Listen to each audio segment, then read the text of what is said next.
I'm a representative for the Coast Safety Committee. And I actually just left a meeting where we were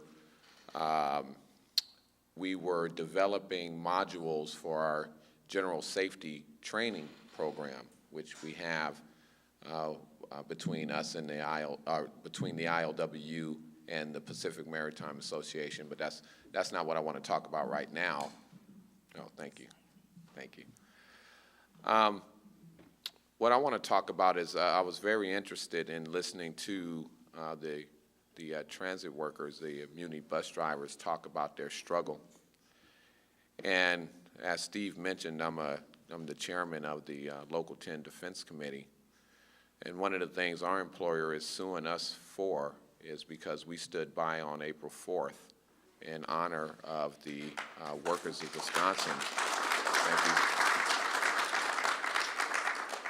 And we also stood by because it was the anniversary of the assassination of Dr. Martin Luther King, who at the time of his assassination, ironically, was trying to organize, well, not trying, he was organizing a boycott bus strike in what was it, Memphis. And that's when he was assassinated. And while the bus drivers were talking, that resonated to me. You know, as here we are many years later, and we have bus drivers in our union town, I said that 3 times, in our union town, that are going through the same struggles that the bus drivers in Memphis were going through way back when. So it just makes me wonder if Martin Luther King wasn't assassinated, or if he had been successful in organizing in that boycott in Memphis, what would we be talking about now, or would we even be talking? So I just wanted to reflect on that when we're talking about a workers' memorial. I think that Martin Luther King was one of the greatest workers that ever lived. So I think that we should commemorate his legacy. Also, I wanted to talk a little bit about my job. I'm a dock worker, longie, wharf rat, whatever you might want to call them. I'm proud of every slogan and name that we have. And, you know, the word out is that we have a pretty strong union. In 1948, we stood by for the first unified safety code in this country. If you look at the OSHA safety code, safety book, and you look at the longshore section, or whatever you want to call it, dock worker section, or, you know, he knows better than me. I'm not really good with the technical terms, and, you know, I kind of know, but I don't know. But if you look at that section of the OSHA safety book, you'll see that it mirrors the safety code that we have negotiated between us and the Pacific Maritime Association. So that safety code was actually used by our government as a template for safety on the waterfront, which we're very proud of that also.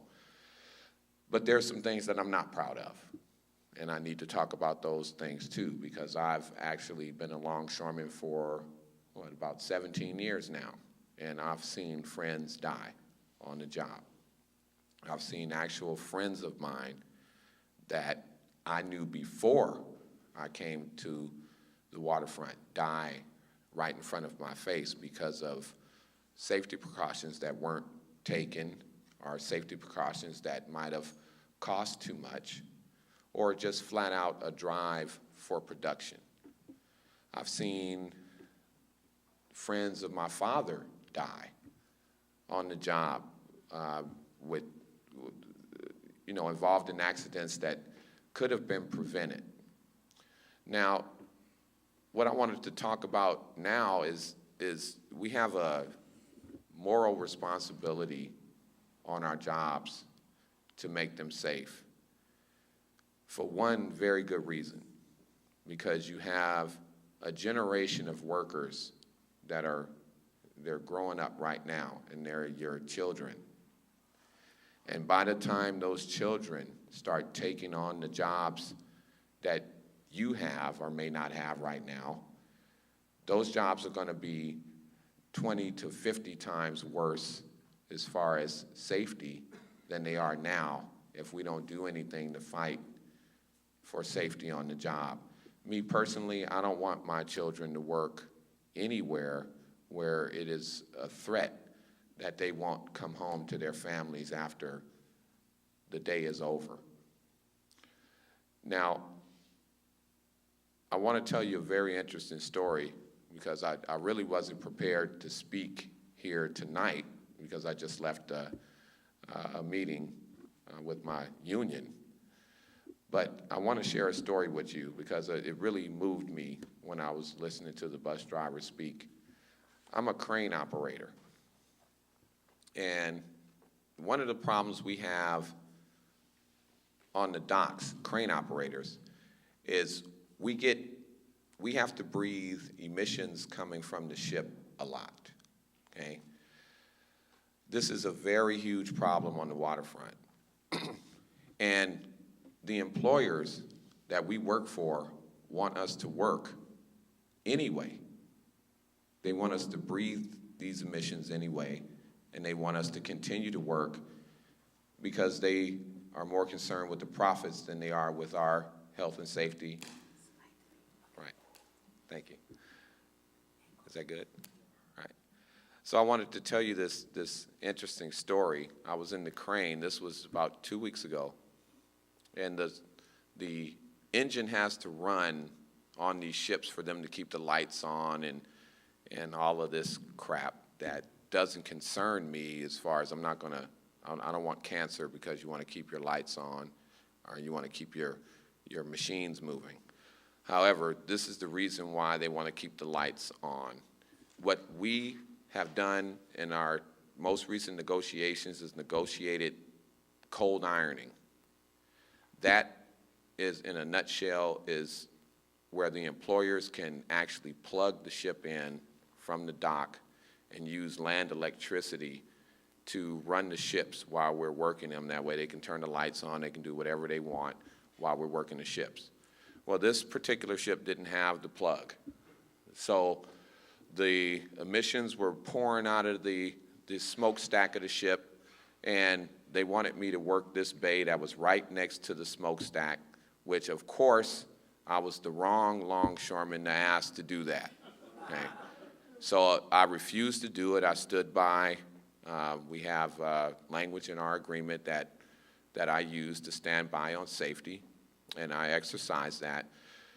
The thing that was interesting to me is that the superintendents, the employers, people out there, actually came up in the crane and asked me to take them over there, to trolley them over to the smokestack so they can analyze how bad the conditions were. And I'm not going to repeat what I said to them after that because my language it's not the proper language to use here. However, I told them no. And I told them, if you want to go over there and check that out, which we can see it from here, it's very bad. Actually, it's not. We're not even supposed to be where we are now. You know, we need to get out of here. But they wanted me to, they were so profit-driven that they didn't understand that they were actually hurting themselves by even wanting to go over there and to analyze what we already knew was horrible. We already knew that was bad. There's no way you don't analyze something that's already bad. Okay? We've had longshoremen get knocked off the ship into the water where there was no way to rescue them. We had the most recent member, his name was Delmont Blakely. He was a very good friend of mine, a very good friend of my father's. He was a member and a brother of mine that I've known since I was 3-4 years old. He got knocked off of the ship into the water, and basically we had to jump in there to get him out. The employers didn't have adequate rescue equipment on site to get him out of the water. He was in the water for 35 minutes. And the way he got knocked off of the ship is the container popped off of the lock and hit his leg and severed a vein in his leg, which he bled out in the water. He didn't drown. He bled out in the water because he was in there for 35 minutes. There was a whole host of problems there that we had to address, including the emergency response from our local emergency response units, which didn't know what terminal to come to. So we had questions of beacon lights and ladders and ropes, and we had to negotiate and talk about a whole lot of things there. And the employers did what we asked them to do, but the only problem is somebody had to die before they did this. And the only reason they did it then is because they knew we were so upset at that union brother dying that if they hadn't done anything, we probably wouldn't have went to work. And, well, I'm not even going to say probably. We wouldn't have went to work, period. Okay, when a longshoreman dies on the job, we just don't go to work. We take off for 24 hours in honor of that member, which is the least we can do for the member. But the best thing we can do for the member is to fight for the safety conditions that would prevent that member from dying in the first place. That's the best thing we can do. The most recent accident on the job that we had is a sister. Her name is Natalia, Sister Natalia. She was run over by a machine called a top pick. And for those of you who don't know what that is, that's the machine that takes the boxes off of the trucks and stacks them in those nice, neat little stacks you see out there. That's called a top pick. The only difference between that and a forklift is that it's a huge forklift that picks up from the top instead of the bottom like a traditional forklift. Well, she was run over by one of those machines, which one of the wheels on that machine is larger. If you can imagine a circle here, it's 6 feet tall. That's one wheel. She was run over by that machine and both of her legs were severed. She made it. I can't say that for the countless other longshoremen. I can sit up here and just start naming off the names. I mean, I've actually been on the job and seen these are horrible accidents on the waterfront. These are not like your usual, I twisted my ankle. If you get hit by anything on the docks, on the waterfront, you are more than likely going to not make it. And if you do make it, you're going to be very, very hurt. So it actually upsets me that our employers are not concerned about our safety out there. In particular, I think that the longshore job is the 4th most dangerous in the nation, with a coal miner being first, and I think a fireman and police officer are in between there. I'm not sure. I don't like to give out statistics when I don't have them in front of me, but I think that I'm correct there. If we're not the 4th most dangerous, it's the 5th. I know that you see us on the news a lot, and we're talking about different things, and we're standing up against the war, and we're doing a lot of different things, but that's not the only thing that's happening out there. We're having a real struggle with our employers when it comes to safety. The drive for production on the waterfront is astronomical. The pressure that is being put on, even the union workers that most of you probably think are very strong, that production pressure is even getting to them. The drive for production is what we have to challenge. If the employers want production, then they need to hire more people.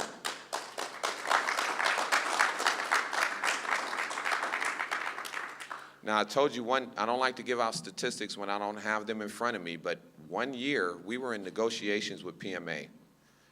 And the year prior to our negotiations, I believe it was 1999, and I'm not sure about that, their profits were 300%. 300% profits. If you add up every worker on the waterfront up and down the West Coast, the entire West Coast, even non-longshore workers, every worker that has anything to do with getting paid and benefits from working on the waterfront, it added up to 1% of that profit.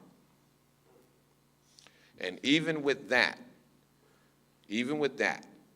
our employers still refused training for longshoremen. They sent longshoremen out on the job, non-registered longshoremen, casuals, as we call them, on the job with minimal training, with truck drivers driving through the yard that are getting paid by the box instead of the hour.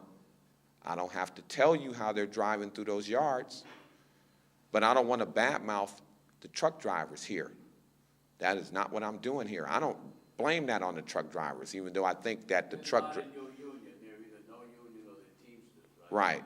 They're either no union or they're Teamsters.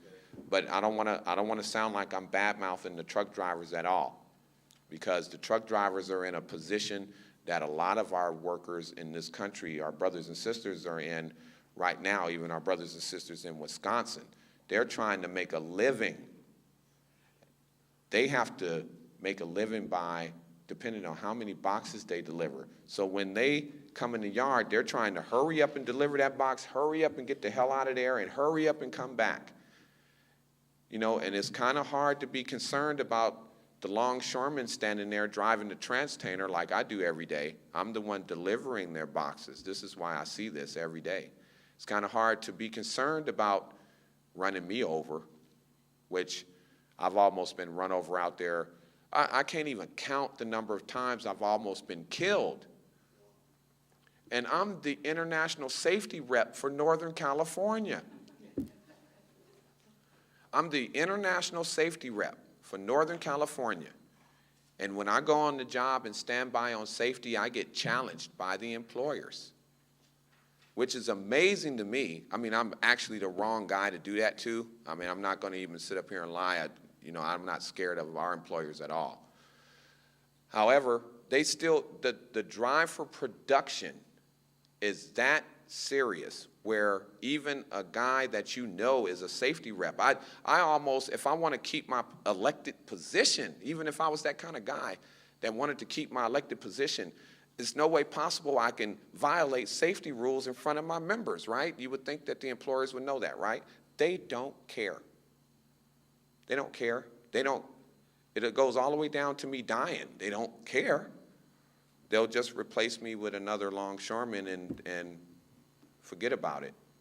I'm nothing to them.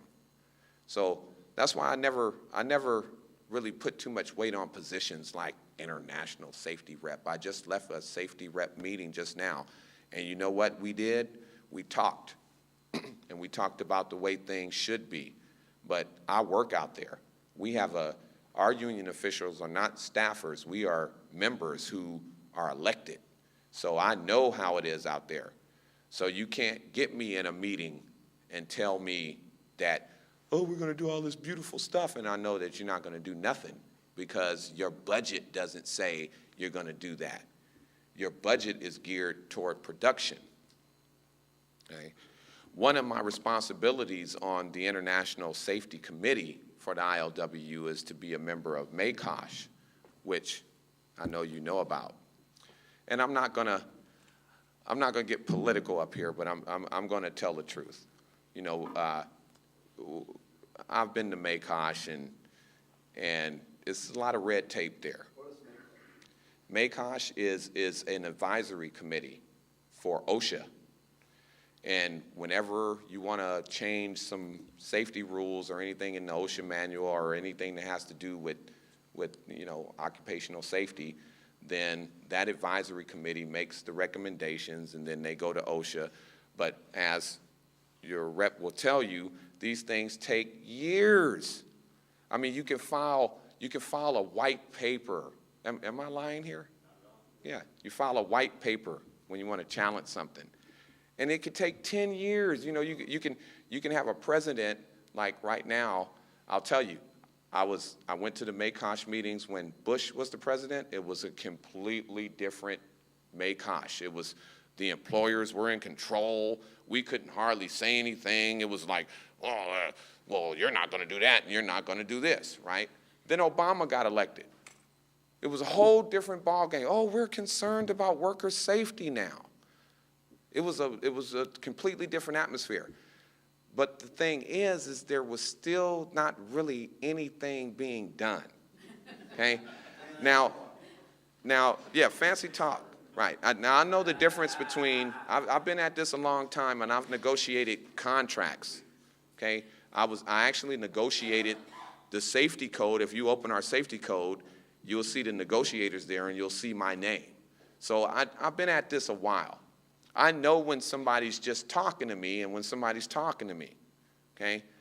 When you're just talking because it sounds good and the cameras are in there and you want to sound like you're concerned about worker safety, then that sounds great.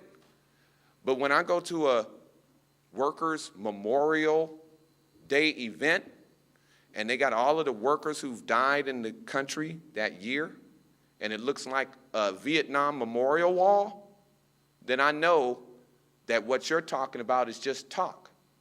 See? And it wasn't just longshoremen on that wall. It was workers from everywhere, workers that worked everywhere, any job you can think of. Workers were on that wall. More than the Vietnam Memorial. And I was stunned because, you know, you can get involved in your own union and your own politics and your own thing, and you can think that things are just happening to you, but they're not. Workers are dying all over this country, and it's the same reason why longshoremen are dying. The drive for production, the drive for one person to do what 3 people used to do. That's not the direction we want to go in as workers.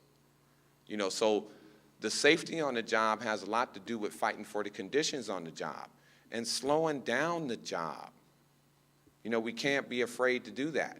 We can blame OSHA, we can blame a lot of our organizations and our officials, but we don't really give our officials anything to work with if we're not willing to stand up on the job.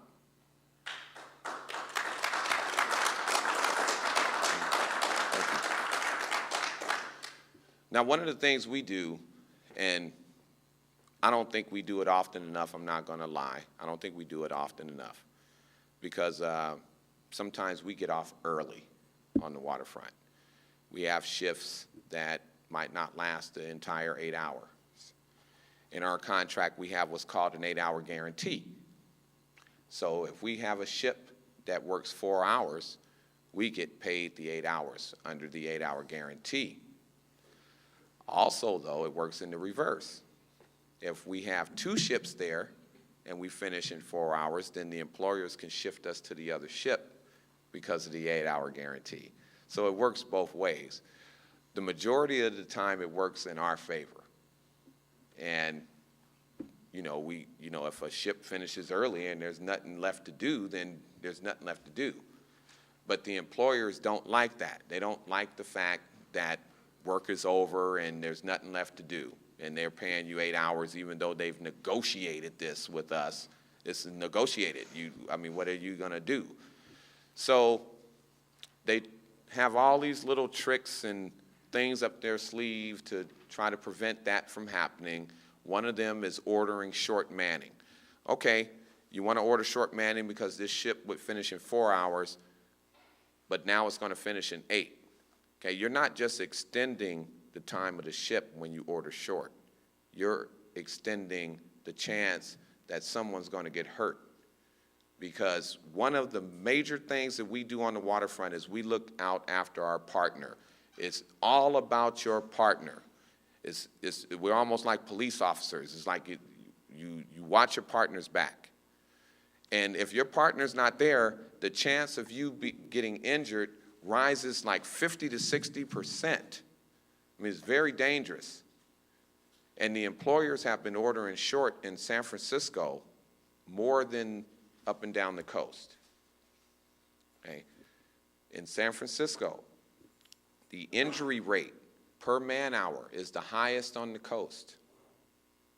In San Francisco, the fatality rate per man hour is the highest on the coast. Guess what else? The production per man hour in San Francisco is the highest on the coast. Guess what else? San Francisco has the most minorities out of any of our locals on the coast. Now, you want to talk about those statistics I just gave you. When you go around the world and you look at the jobs and the workers who have the worst working conditions, they're usually minority workers. And they're usually, jobs that other people don't want to do. Those jobs need to be organized. In the United States right now, we have the lowest percentage of unionized workers in the history of this country. I believe it's down to 9 or 10%, 8% now? 7. Well, that's not surprising, seeing that the private sector is under so much attack. However, just 5 years ago, or maybe not even 5 years ago, that number was 13%. So now the percentage is dropping at an alarming rate. As that number drops, you see the worker safety is dropping along with it. These things are intertwined. And that's why I'm mentioning all of these different things, because they're intertwined, and what they're telling us is that we need to organize as workers, not individuals. There's nothing but workers.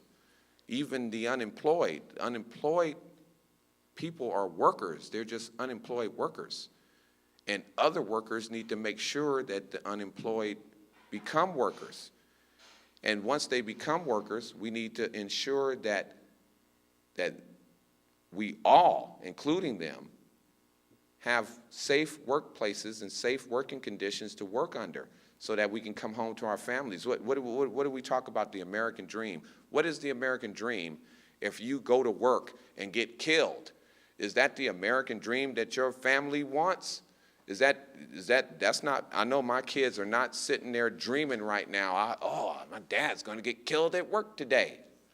That's not the American dream. The American dream is to go to work, make a nice living, be able to afford things, be able to take care of your children and the things that you have to do, and to come home safe. That's the American dream, and maybe go to a ball game and have some apple pie. But that's the American dream, right? So if, it's our government is selling the American dream. So our government needs to put their money where their mouth is. One of the most important things is for workers to be safe. The world can't even turn around without workers. We control commerce. We control commerce, things that I want you to remember. I say it like 2 or 3 times. We control commerce. We control the money that's being spent on all of these things other than us. Once we figure that out, there's going to be some people in a lot of trouble. I know it already. I'm just waiting for everybody to come along with me. All right. Thank you very much. I didn't mean to go on so long. Like I said, I wasn't really prepared to speak, but I'm glad that I'm never prepared to speak, but I'm glad I got the opportunity. And I want to thank all of you for coming. This is Local 34, but I'm an ILWU member, so thank you for coming to the Local 34 Hall, and I hope to see you again. Thank you.